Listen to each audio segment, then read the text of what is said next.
पीले दांत वाली बहू। रंजना कभी ब्रश नहीं करती थी। उसे कितनी बार उसके माँ बाप ने डांटा, लेकिन उसका कोई असर उस पर होता ही नहीं था, जिस कारण से उसके दांत पीले पीले हो जाते हैं। शादी के बाद अरे बहू, वैसे तो तुझ में कोई कमी नहीं है, पर तेरे दांत इतने पीले कैसे हैं बेटा? कैसे मतलब? कोई सर्जरी थोड़ी ना कराई है। वो तो क्या है ना, मैं ब्रश नहीं करती थी तो पीले हो गए। अब क्या करूं? आप कहें तो लाल करवा लूं या फिर काले? यार ये क्या है, क्यों माँ से लड़ रही हो? लड़ रही हूँ? अरे मैं लड़ रही हूँ या ये बोल रही है कि दांत पीले हैं, पीले। अरे तपस्या थोड़ी ना की है इन्हें पीले करने के लिए। बकायदा ब्रश नहीं किया है 20 साल तक, तब जाकर। छी, कैसी बात कर रही हो? ये उस वक्त तो पीले नहीं थे जब हम लोग तुम्हें देखने आए थे। अरे तब साफ करवा लिया होगा डेंटिस्ट के पास जाकर। अब देखो कैसे पीले पीले लग रहे हैं। रंजना सास की तरफ गुस्से से देखती है। फिर शुरू हो गई पीले पीले पीले। अरे पीले तो तब भी थे जब मेरे हाथ का रसगुल्ला उड़ा उड़ा कर खा रही थी और बोल रही थी, लड़की नहीं गुणों का खजाना दे रहे भाई साहब आप। खैर, अब वो लोग करते भी तो क्या करते, पीले दांत वाली बहू पल्ले पड़ी थी तो झेलना तो था ही। एक दिन कीर्तन में रंजना गाना गा रही थी। अरे कमला बहन, माँ का द्वार है, यहाँ तो सब शुद्ध होकर आते हैं, फिर अपनी बहू को ब्रश भी नहीं करवाती तुम। दूर से पीले पीले दांत भक्ति में बाधा उत्पन्न कर रहे हैं। अरे कोई 2 साल की बच्ची थोड़ी ना लेकर आई हूँ मैं बहू बनाकर। अच्छी खासी लड़की है, अरे कैसे करवाऊं ब्रश? ये तो उसे खुद करना चाहिए ना। अब माँ बाप तो इसके जैसे तैसे निपटा दिए, ये नहीं सोचा कि सास कैसे संभालेगी। सास बहू को लेकर घर आ जाती है, लेकिन सोच लेती है कि अब इसे लेकर कहीं नहीं जाएगी। अगले रोज बहू कहती है, अरे क्या हो गया, मंदिर नहीं जाना क्या? कीर्तन का वक्त हो रहा है। मेरी मधुर वाणी से कान्हा जी जागते हैं और सोते हैं। आप तो जानती है ना उनकी भक्ति में कितना मन लगता है मेरा। वो क्या है ना, तबीयत ठीक नहीं लग रही है मेरी, आराम करूंगी मैं।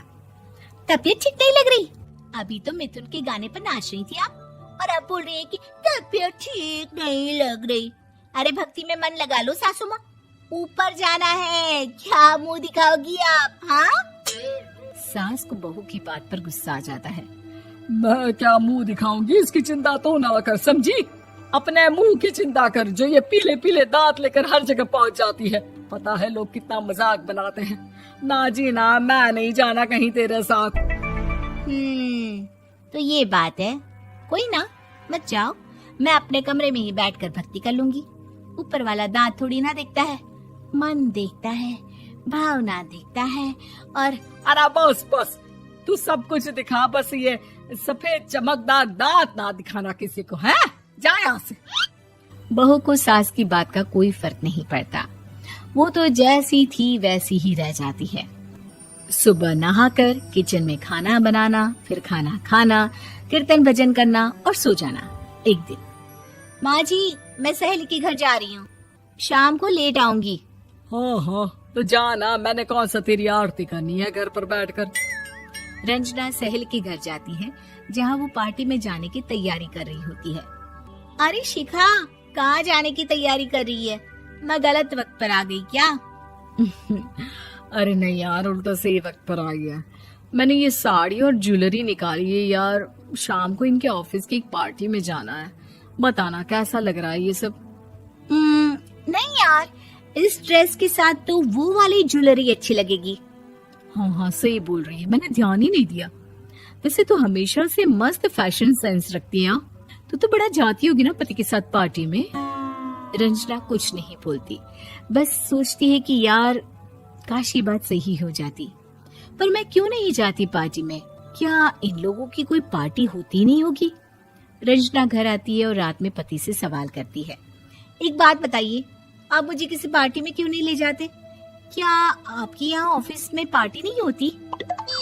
पति बेचारा क्या कहता कि दांत पीले हैं तुम्हारे इसलिए।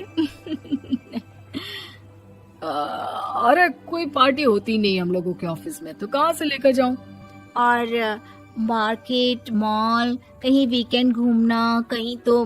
अरे यार, सारे हफ्ते में एक छुट्टी मिलती है, तो सोचता हूँ कि आराम ही कर लूं। क्यों? रंजना मन मार के रह जाती है। पहले कभी सास के साथ मंदिर जाया करती थी, लेकिन वो भी सास ने ले जाना बंद कर दिया। घर बैठी बैठी रंजना बोर हो जाती है। तभी उसे आइडिया आता है और वो मायके जाने का सोचती है। सासू माँ, 2 दिनों के लिए मम्मी के घर जा रही हूँ। अच्छा अच्छा, ठीक है, आराम से जा। और हाँ, माँ से कुछ अच्छी आदत सीख कर आना कि कैसे शरीर के हर भाग की तरह दांतों की सफाई भी जरूरी होती है, समझी? शुरू हो गई ना आप। वो लोग आपकी तरह नहीं है कि छोटी छोटी बात का बतंगड़ बना दे। उन लोगों के लिए मैं मायने रखती हूँ, ना कि मेरे पीले पीले दांत। रंजना माँ को बिना बताए उन लोगों को सरप्राइज देती है, लेकिन जैसे ही वो दरवाजे पर पहुंचती है, अंदर देखती है कि घर वाले कहीं जा रहे होते हैं। अब माँ, काश रंजना दीदी के दांतों वाली प्रॉब्लम नहीं होती, तो वो भी हम लोगों के साथ चलती ना बुआ जी की बेटी की शादी में। हाँ बेटा, लेकिन अब उसे कौन समझाए कि उसको उसके पीले दांत नहीं दिखते, लेकिन उसके आसपास के लोगों को कितना एम्बैरेसिंग फील कराते हैं। मुझे तो कितनी बार उसके स्कूल की टीचर ने शिकायत की कि उसके साथ कोई लड़की बैठना भी नहीं चाहती, और ना ही कॉलेज में कोई उससे बात करना चाहता था। लेकिन पता नहीं क्यों उसे ये बात समझ में ही नहीं आती। कोई कमी नहीं है उस लड़की में, बस यही कि दांत पीले हैं। वो तो भला हो जीजा जी और उनकी माँ का, जो दीदी को जैसी है वैसे ही रखा हुआ है। रंजना को अपने घर वालों की बात सुनकर बहुत दुख होता है। वो सोचती है कि वो क्या करे, लेकिन फिर वो सीधा डेंटिस्ट के पास जाती है, अपने दांत चमकाती है और कसम खाती है कि वो रोज ब्रश करेगी। अरे क्या हो गया? तुम तो 2 दिनों के लिए गई थी ना, पर कोई ना, अच्छा है, चलो आ गई तो। रंजना सास के सामने आकर खड़ी हो जाती है और पूरी स्माइल करती है, उसके चमकदार दांतों को दिखाती हुई। हैं? चले मंदिर। माँ, मुझे माफ कर दीजिए, मैंने आप लोगों को बहुत एम्बैरेसिंग फील करवाया। मैं आज से रोज ब्रश करूंगी।